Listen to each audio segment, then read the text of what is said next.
को मेरा नमस्कार और मंच पर विराजमान सभी आदरणीय हमारे सभी कर्मठ नेताओं को मेरा शुक्रगुजार है कि एक ट्रेकमैन को ये मंच देना एक सबसे बड़ा सौभाग्य है एआरएफ के और डब्ल्यूआर के मंच पर। मेरे सभी बड़े भाई और छोटे भाई और मेरे साथ में काम करने वाले सभी 6 डिवीजन के कर्मचारियों को मैं निवेदन करता हूं और मैं महामंत्री और सभी डिवीजन के मंडल मंत्री और मंडल अध्यक्ष से भी निवेदन करता हूं और मैं वो समस्या बताना चाहता हूं और मैं जो समस्या बताऊंगा वो दिल से बताऊंगा क्योंकि मैं राजनीतिक बातें नहीं करना चाहता। और मेरी बातें यह है कि एनपीएस के कर्मचारी पूरे इंडियन रेलवे में 60% से अधिक होते जा रहे हैं। 2033 तक 80% कर्मचारी एनपीएस वाले हो जाएंगे। तो अगर हमारा साथ ओल्ड पेंशन वाले कर्मचारी साथ दे रहे हैं तो हम बेटे एनपीएस वाले कर्मचारी हमारा ही साथ क्यों नहीं दे रहे हैं? सबसे बड़ी समस्या है कि हमको स्पेशल सेल मिलती है फिर भी हम मीटिंग में या एजेएम में नहीं आ पाते हैं, तो सबसे बड़ी वो भी समस्या है।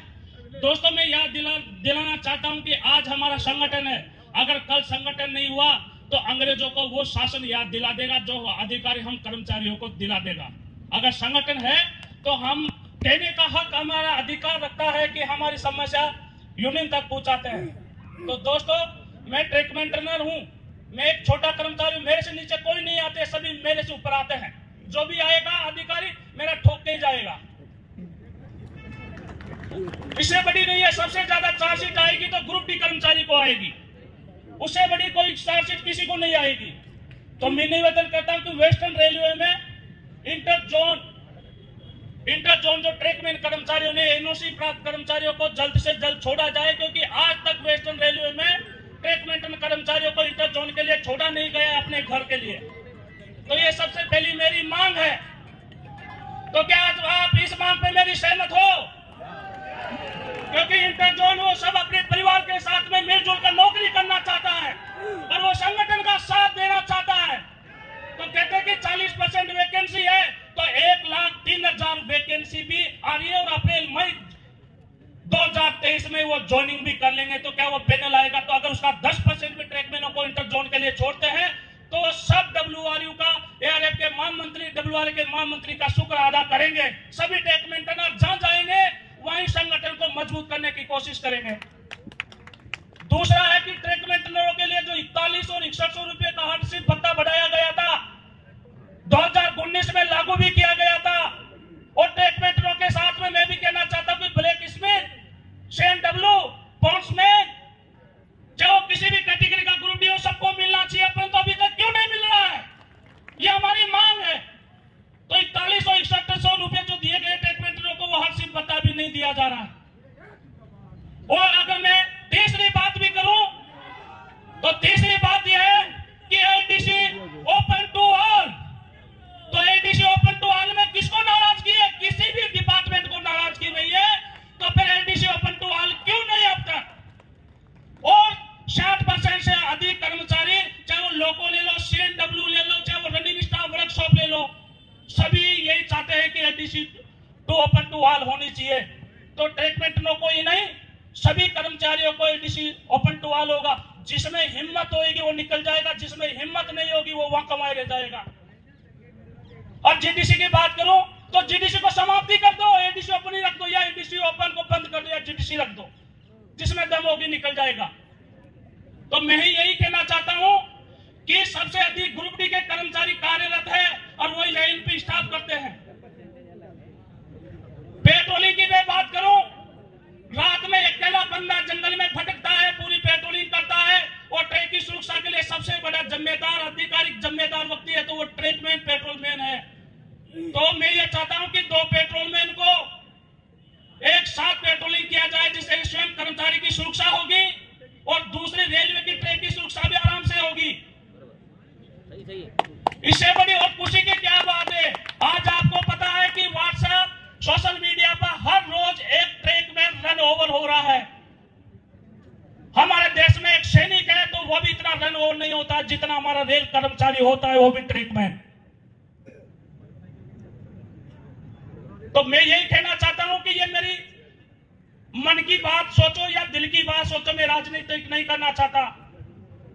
और मैंने हमेशा WRU हमारे मंडल मंत्री महोदय, अध्यक्ष महोदय का हमेशा साथ दिया है। और ट्रैक मेंटेनर ही कर्मचारी ऐसा है जो सभी डिवीजनों में 50% कर्मचारी की संख्या के बल के बराबर है। इंजीनियरिंग विभाग में महिलाएं, ट्रैक मेंटेनर में आज महिला भी आ रही है, उसके कपड़े बदलने के लिए भी एक वहां पर बिल्कुल भी सुरक्षा के लिए कोई भी साधन उपलब्ध नहीं है, ना स्टोर रूम है।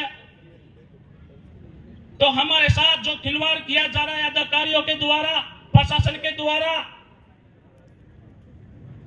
मैं बता दूं कि पुरी में गोपाल मिश्रा साहब ने, उज्जैन में गोपाल मिश्रा साहब ने, और आज यहां यही बोला था कि ट्रैक मेंटेनर भी एक दिन 42 हो जाएगा।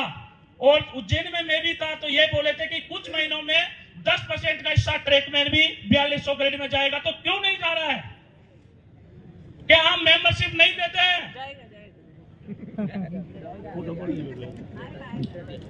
आज मेरी जो दिल की बात है वो भड़ास निकालने आया हूं मैं।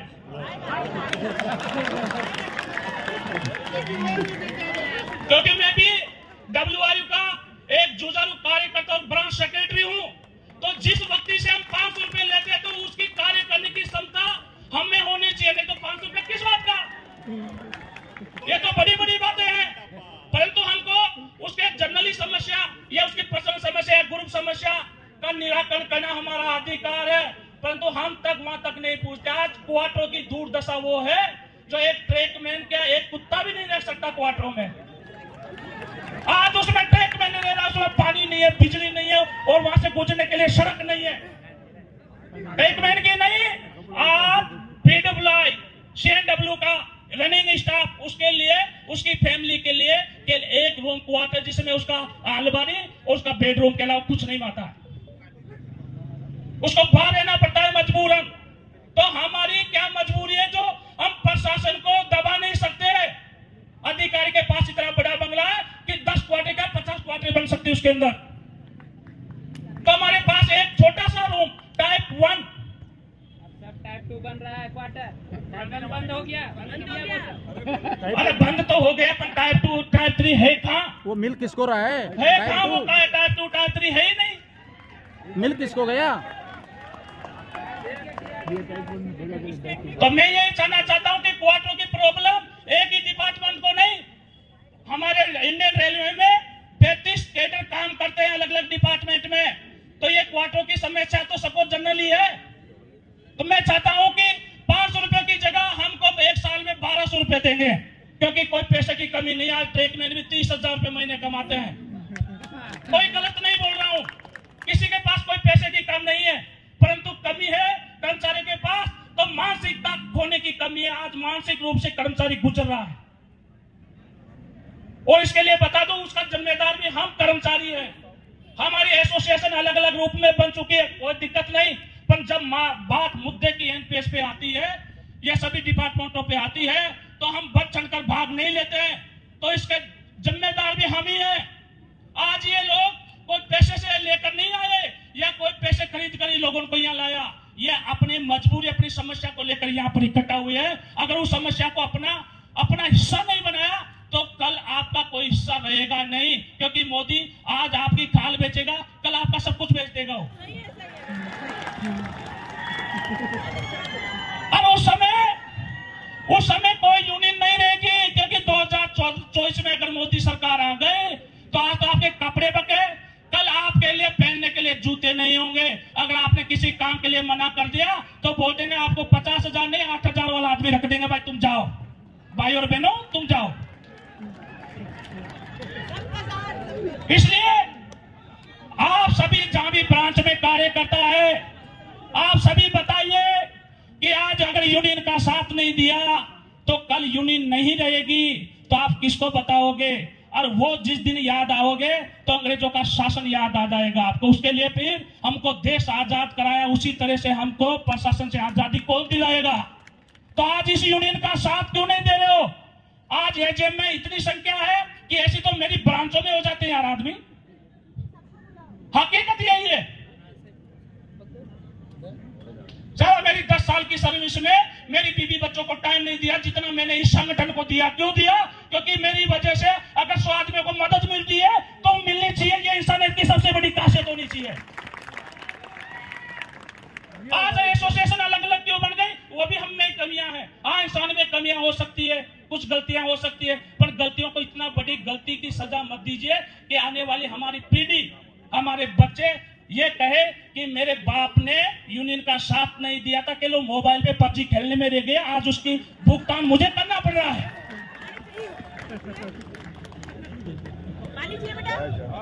तो क्या मेरा आप सभी से निवेदन, हाथ उठा खड़ा कर, क्या आज के बाद में आप हर व्यक्ति 10 आदमियों को ट्रेड यूनियन और संगठन के लिए मजबूर करोगे और उस लोगों को बताएंगे कि हम तो चले जाएंगे, परंतु हमारे आने वाली पीढ़ी का क्या होगा? इसलिए संगठन जरूरी है। अगर 1947 पहले संगठन होता तो देश आजाद होता था, परंतु 1947 के बाद में मंगल पांडे अगर नहीं होता तो हमारे देश के लिए क्रांति नहीं छिड़ती। आज क्रांति छिड़ी है क्योंकि आपके पेट पर आ गई, आपके एनपीएस पर आ गई, इसलिए आप लोग को क्रांति छिड़ी है। तो एनपीएस के लिए अगर आप साथ नहीं दोगे तो कौन देगा? NPS go back, go back, NPS go back, go back, go back. और पेंशन चालू करो, चालू करो, चालू करो। देखो दोस्तों, भोसले साहब का क्या, भोसले साहब, मुकेश माथुर साहब महामंत्री बैठे हैं, इन लोगों को तो पेंशन मिल भी रही है।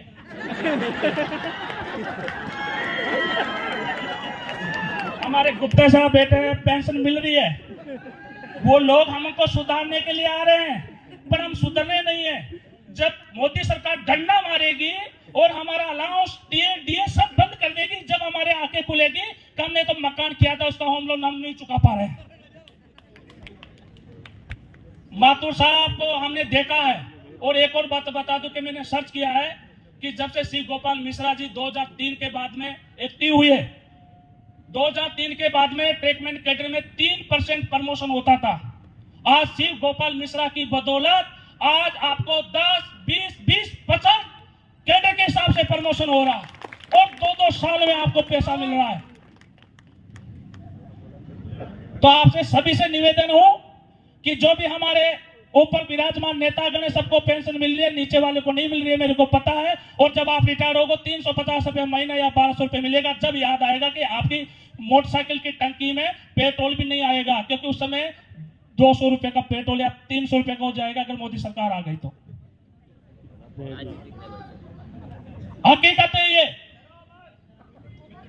मेरा क्या, मैं तो यार झोला उठा के चल दूंगा, मेरे को तो पेंशन मिलती है। तुम्हारा क्या होगा तुमको देखना है इस मंच के माध्यम से। तो आप सभी से निवेदन है कि संगठन को एक तिनके की तरह बिखेरने की वजह इसको जोड़ी आप पहले एसोसिएशन में, चाहे आपका रनिंग स्टाफ हो, चाहे स्टेशन मास्टर का स्टाफ हो। आज कहते हैं कि स्टेशन मास्टर को या 4600 ग्रेड वाले को नाइट अलाउंस मिला है।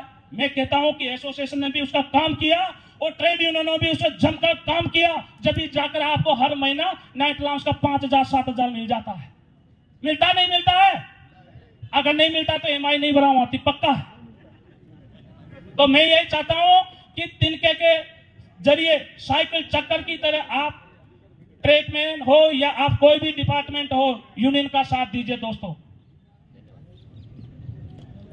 कभी नहीं करेगा। तो आप सभी से निवेदन है कि हौसला मत हारिए दोस्तों, और आपको जिसको बोलना है जमकर बोलिए, क्योंकि ये मंच हमारा, ये टेंट हमारा, ये कुर्सी हमारी है यार, किसी की नहीं है। ये हमारी है। अगर कुछ गलतियां होगी तो माफ करना दोस्तों। जय हिंद, जय Bharat. LDC open to all, ये है ना डिमांड आपका। मैं बोलता हूं ये आरएफ लड़ रही है, आप लोग थोड़ा धक्का दो। किसको धक्का देने का है? डिविजन सेक्रेटरी को, एक में तो आज ही दे देगा सबको, सेक्रेटरी को कि जल्दी आना है, आपको जरूर मिलेगा। जिस तरह से थर्ड एसी का आपको पास मिला, विश्वास रखो। सबसे बड़ा चीज है विश्वास है। और दूसरा 4000